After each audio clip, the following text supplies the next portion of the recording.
Olá, crianças! Como vocês estão? Nós estamos aqui para compartilhar a palavra de Deus. Nós temos aprendido tantas coisas sobre Jesus, sobre a Bíblia e vamos continuar aprendendo. Mas, antes disso, nós vamos orar. É muito bom estar com vocês, poder orar com vocês. Eu vou pedir que você, onde você estiver, feche os seus olhos, abaixe a sua cabecinha, pensando em Deus, e no final diz amém, tá bom? Oremos. Senhor Deus, nós te louvamos e te agradecemos porque o Senhor é bom. Obrigada porque o Senhor tem um plano perfeito para as nossas vidas. Obrigada porque o Senhor enviou Jesus Cristo para nos salvar. Eu te peço que o Senhor esteja abençoando cada criança que está assistindo este vídeo nesse momento. Que o Senhor possa estar abençoando, Senhor, também a família de cada criança. Que cada um tenha a oportunidade de receber Jesus como o único e suficiente Salvador. Em nome de Jesus, amém. Então, crianças, nós aprendemos muitas coisas sobre Jesus, não é mesmo? Aprendemos que Jesus fez milagres, Jesus transformou água em vinho, Jesus curou pessoas, pessoas cegas, Jesus multiplicou pães e peixes, alimentando a multidão. Enfim, Jesus fez muitos milagres. E no finalzinho do seu ministério, ele já sabia que o tempo dele estava acabando com seus discípulos, mas ele ainda tinha muito que ensinar para os seus discípulos. Ele lavou os pés dos discípulos, ele ensinou que ele é o único caminho, a verdade e a vida. Enfim, Jesus ensinou muitas coisas maravilhosas. Porém, nem todas as pessoas acreditaram em Jesus. Algumas pessoas fizeram de tudo para matá-lo. Eles odiavam Jesus, porque Jesus era o Filho de Deus. Até que Judas Iscariotes, que era um dos discípulos, traiu Jesus, traiu o Mestre e entregou Jesus aos soldados. Por 30 moedas de prata, ele entregou Jesus aos soldados. E a Bíblia fala, em João, lá no capítulo 19, que Jesus ele foi preso.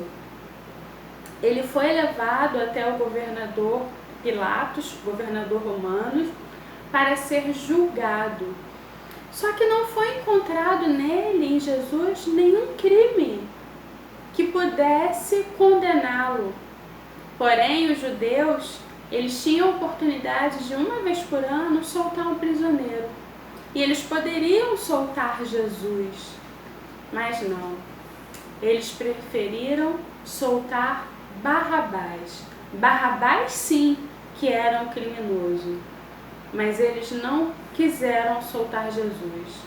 Eles preferiram que Jesus fosse preso. E Jesus foi condenado mesmo sem ter cometido nenhum crime. E vocês sabem qual foi a condenação de Jesus? A condenação de Jesus foi morrer numa cruz, pendurado numa cruz. A morte na cruz era para aquelas pessoas que cometessem crimes muito graves. Era a pior condenação da época. E Jesus ele foi condenado a morrer numa cruz, mesmo sem ter cometido delito, falta ou crime algum. E a Bíblia fala que quando ele foi condenado, quando ele foi crucificado, foram crucificados também 2 homens, um à sua direita e o outro à sua esquerda.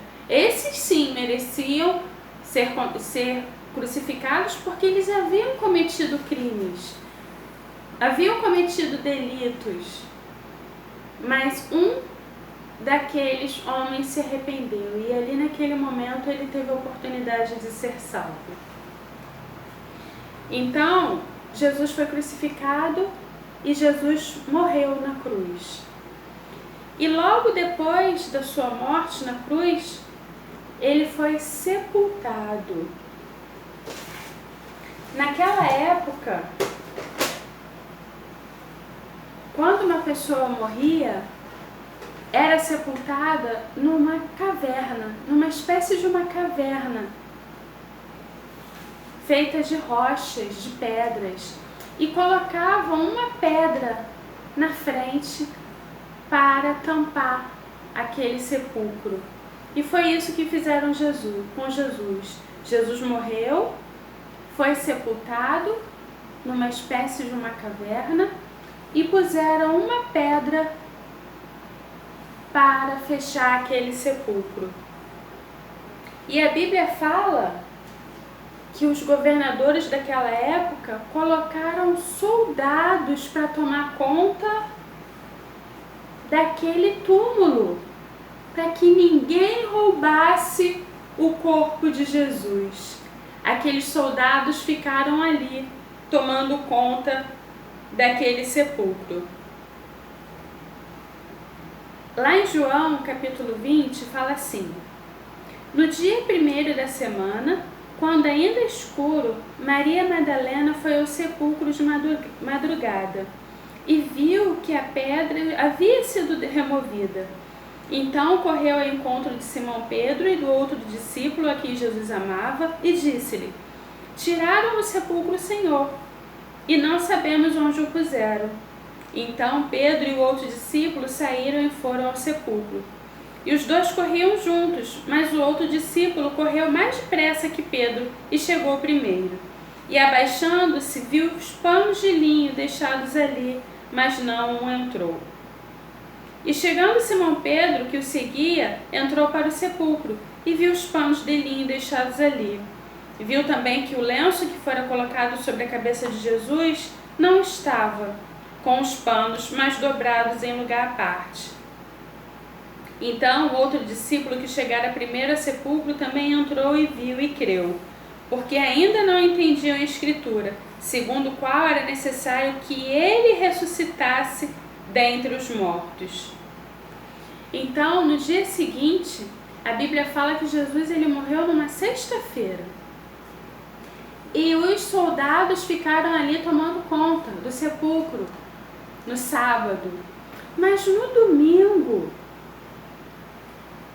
Maria foi lá no sepulcro,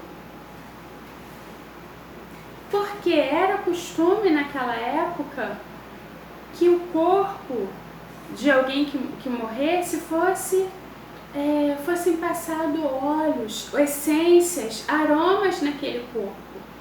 E Maria e Maria Madalena foram lá visitar, foram lá no sepulcro, porque elas queriam preparar o corpo de Jesus, ungir o corpo de Jesus. Só que quando elas chegaram lá, para a surpresa delas, a pedra estava removida, a pedra não estava no lugar que havia sido colocada e o sepulcro estava vazio. O mestre não estava mais lá. Para a surpresa delas, Jesus não estava mais lá. E elas ficaram muito entristecidas, porque elas pensaram que o corpo de Jesus havia sido roubado. O mestre não estava lá onde o puseram. E elas começaram a chorar. E elas ficaram muito entristecidas. Mas, enquanto elas estavam lá, a Bíblia fala que apareceram 2 varões de vestes resplandecentes. Esses varões de vestes resplandecentes eram anjos do Senhor. E eles disseram para elas: por que choram? O mestre a quem vocês procuram não está mais aqui, mas ele ressuscitou. E naquela mesma hora, elas correram e foram avisar aos outros discípulos que Jesus havia ressuscitado. Então, crianças, o que nós podemos aprender. Depois disso, Jesus apareceu aos discípulos, já ressurreto. Ele apareceu não só a Maria Madalena, mas ele apareceu, teve várias aparições. Ele apareceu aos discípulos de Emaús, ele apareceu aos discípulos, aos 12, né? No caso 11, porque Judas havia traído. E ele mostrou que realmente ele ressuscitou. Então, essa é a vitória do cristianismo. O Jesus que nós cremos, o Jesus que a Bíblia fala.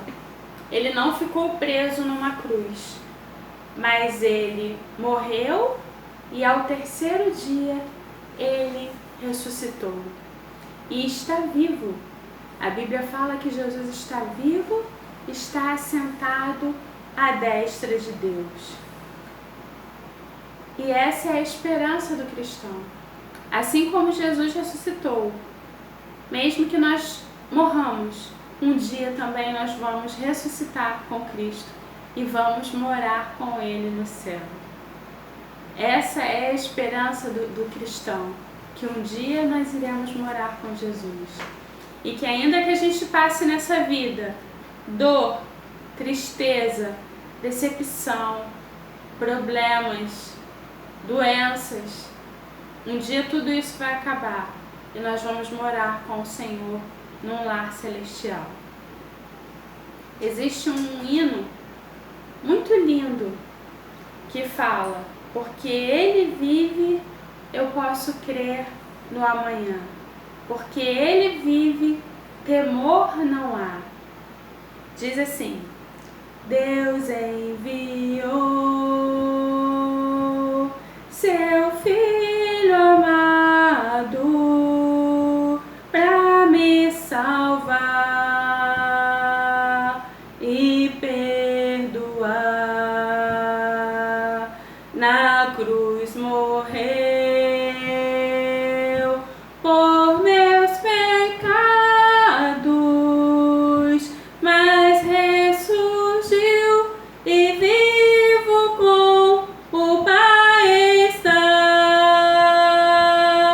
Porque Ele vive, posso crer no amanhã.